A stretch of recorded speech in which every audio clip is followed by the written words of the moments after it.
இப்ப நான் உங்களுக்கு ஒரு காக்கா வடை சுட்ட கதை சொல்ல போறேன். ஆனா நான் அந்த கதை சொல்லலையே. ஒரு ஊர்ல ஒரு காக்கா வடை சுட்டு இருந்துச்சு. ஆமா, இந்த ஊர் கொஞ்சம் வித்தியாசமான ஊர். அந்த காக்கா வடை சுட்டு இருக்கும் போது ஒரு ஆயா அந்த பக்கம் பறந்து வந்தாங்க. அந்த ஆயா என்ன பண்ணாங்களா, அந்த காக்கா சுட்டு ஒரு வடையில இருந்து ஒரே ஒரு வடையெல்லாம் போயிட்டாங்களாம்.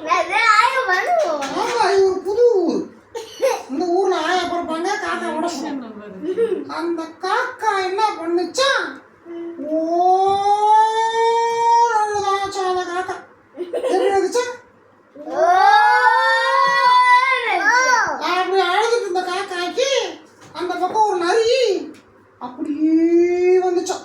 எப்படி வந்துச்சா, அப்படியே வந்து அந்த நரி கடாயில இருந்த எல்லா வடையும் தூக்கி ஓடிச்சா.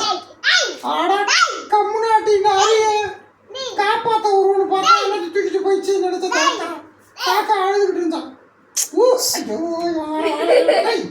நாய் போய் கை கொண்டு நினைச்சேன். இப்படி தொட்டினா போயிடுறேன்.